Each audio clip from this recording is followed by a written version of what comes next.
Bonjour, dans une vidéo précédente, je vais parler de la configuration de base d'un serveur core avec sconfig. Je parlais dans cette vidéo de la configuration de la prise en main à distance, alors pas celle qu'on fait par le bureau en RDP, mais celle qu'on peut faire avec PowerShell. Alors PowerShell avec WinRM, c'est l'équivalent du SSH avec le shell sur Linux. Alors on pourrait penser ici que ça va juste faire un mini tuto, mais vous allez vite voir qu'il y a quand même beaucoup de choses à dire. Ici je fais intervenir du remote, du domaine et la modification du mot de passe. Alors on n'arrive pas ici en se disant je vais me connecter à distance avec PowerShell et hop c'est fait. Certains points risquent quand même d'être un peu chauds.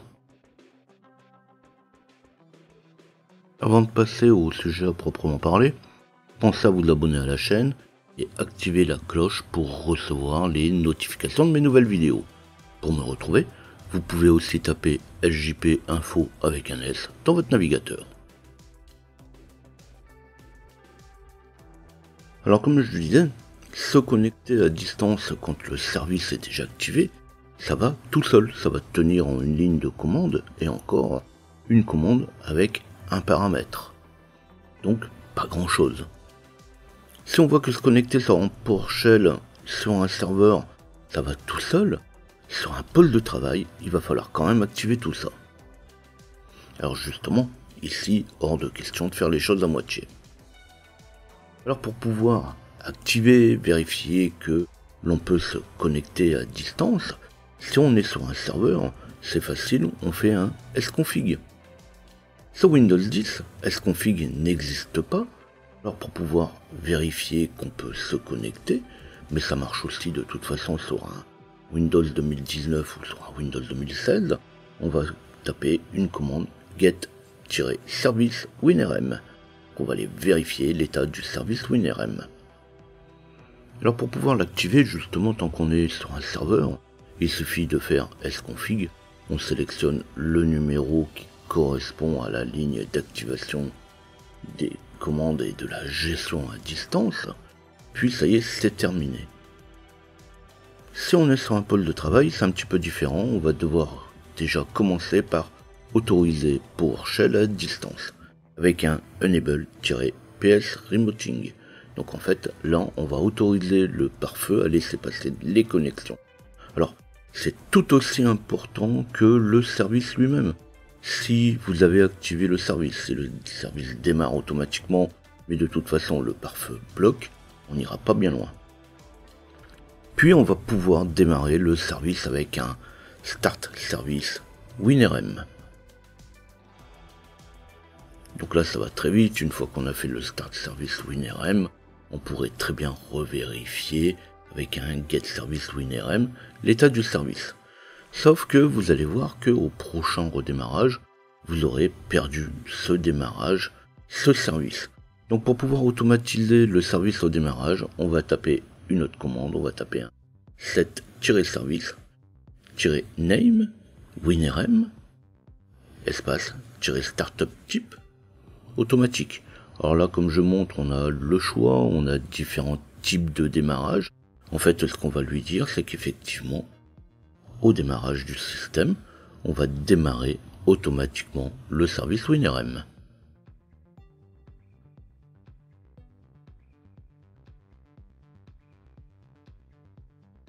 Alors une fois que j'ai activé mon service WinRM, pour me connecter à distance, il suffira que je fasse juste un enter-ps session 192.168.100 espace-credential et deux apostrophes ou de guillemets.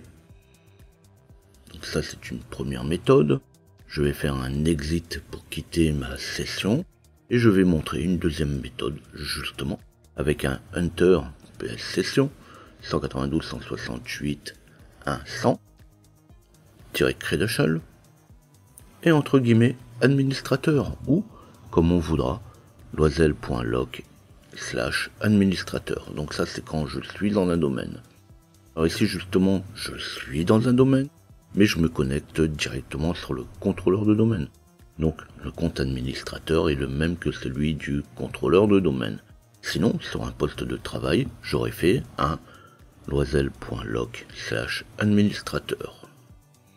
Alors pour pouvoir quitter, un exit suffit, comme je l'ai montré sur ma première connexion. Mais c'est quand même plus propre de taper la bonne commande avec un exit-ps session. Alors maintenant je vais montrer d'autres méthodes pour se connecter à distance. Alors dans la plupart des cas, on doit passer le mot de passe en clair à un moment ou un autre.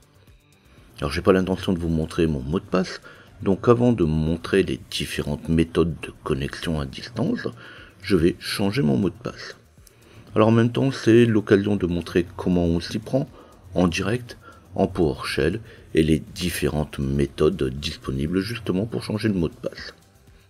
Alors passer le mot de passe en clair, c'est pas vraiment ce que je trouve de mieux, mais c'est ce qu'on voit partout.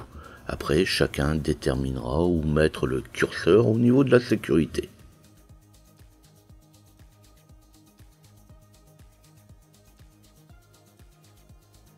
Alors cette fois, je vais changer le mot de passe dans la machine 192.168.100 puisque c'est sur celle-là que je vais me connecter. Alors je peux, justement si je suis en local, faire un net user administrateur étoile. Donc là, le net user administrateur étoile permet de changer le mot de passe d'un compte, le compte administrateur, puisque c'est ce compte que je mets directement en local. Ou comme ici, puisque je fais depuis un poste du domaine, je peux faire un net user / domaine administrateur étoile. Donc là, je vais lui dire de changer un compte utilisateur qui est sur le domaine, c'est le compte administrateur, et je lui dis que je vais rentrer moi-même le mot de passe derrière. Alors en PowerShell, c'est un petit peu différent. On va pouvoir faire, alors je vais montrer différentes méthodes de toute façon, donc un new pwd, donc je vais créer une variable qui va contenir, donc égal convert to secure string-asplaintext force. Donc là je vais lui demander de saisir un mot de passe qui va être converti en texte plein en ligne, en chaîne sécurisée. Alors derrière je devrais faire un get local user, espace-name, administrateur, pipe, set local user-password et new pwd. Donc là je reviendrai juste après. Donc là, quand même on voit de toute façon que le mot de passe est passé en clair et c'est pas vraiment idéal. Alors après, comme il est souvent préconisé, on peut mettre le mot de passe dans une variable et de toute façon il sera quand même en clair. Donc je vais créer une variable new pwd text égale bonjour-jp. Donc ça c'est mon mot de passe et je vais refaire la même chose que tout à l'heure avec un new pwd égale mon mot de passe pipe, donc je vais l'injecter dans convert to secure string as plain text-force. Donc là je vais refaire quand même la même manipulation, sauf que bon, j'utilise des variables.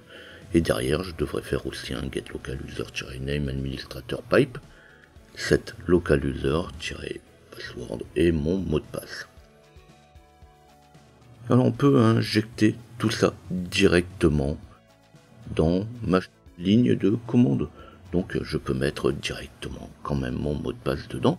Donc ce qui donnerait un new password égale bonjour JP, pipe, et toujours pareil, je l'injecte dans convert to secure string. Donc là on vient de voir les trois méthodes, et puis je pourrais faire derrière un get local user-name administrateur pipe set local user-password new password. Donc en fait, une fois que j'ai déterminé mon nouveau mot de passe sous une forme de chaîne sécurisée, eh bien il suffit juste de lui dire que je prends mon utilisateur et puis je vais lui changer son mot de passe. Alors là, j'ai pas fait le get local user à chaque fois, mais de toute façon vous avez bien vu que l'idée est bien de voir comment on peut changer le mot de passe pour un utilisateur donné. Alors maintenant que j'ai changé mon mot de passe, je peux de nouveau me connecter depuis ma machine distante avec une variable username, donc qui va être administrateur, password, qui va être bonjour JP, et je vais configurer, je vais convertir mon password pareil en mot de passe sécurisé, donc avec un convert to secure string password as plaintext-force. Donc là, je convertis mon mot de passe en chaîne sécurisée et je vais générer mon credential. Pareil, en utilisant une variable credential, je lui dis que c'est un nouvel outil, un nouvel objet, system.management.automation.psCredential. Donc en fait, c'est un objet psCredential qui va contenir mon username et mon secure password. Et maintenant que j'ai mon credential qui est généré, je vais pouvoir faire mon enter ps session 192.168.100-credential et je lui passe ma variable credential derrière.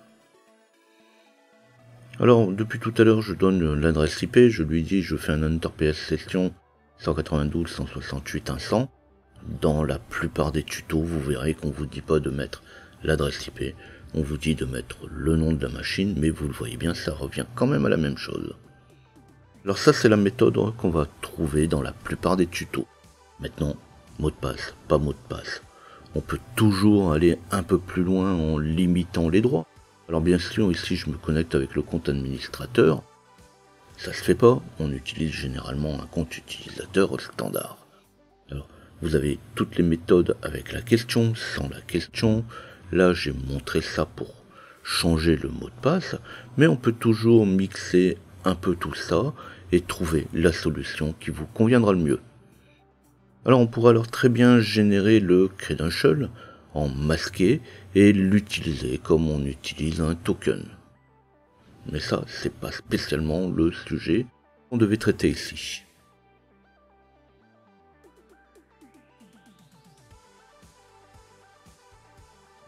Alors comme je le disais au début, c'est pas vraiment un tuto, mais plutôt un mini tuto plus. Encore une fois, c'est facile au début, et sur la fin, ça l'est quand même un peu moins. Il y a beaucoup de petites choses et de petits détails à connaître. Mais surtout, dans une vidéo précédente, je parlais de la configuration d'un système par PowerShell. Alors si on est connecté localement, sur le poste de travail ou sur un serveur, pourquoi s'embêter ?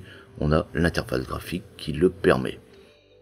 Par contre, à distance, sur serveur core, quand la connexion est vraiment mauvaise, ça sera un plus de le faire en PowerShell.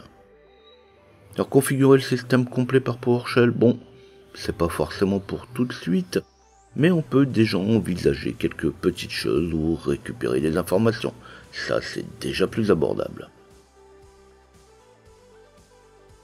Si la vidéo vous a plu, vous n'oubliez pas de liker.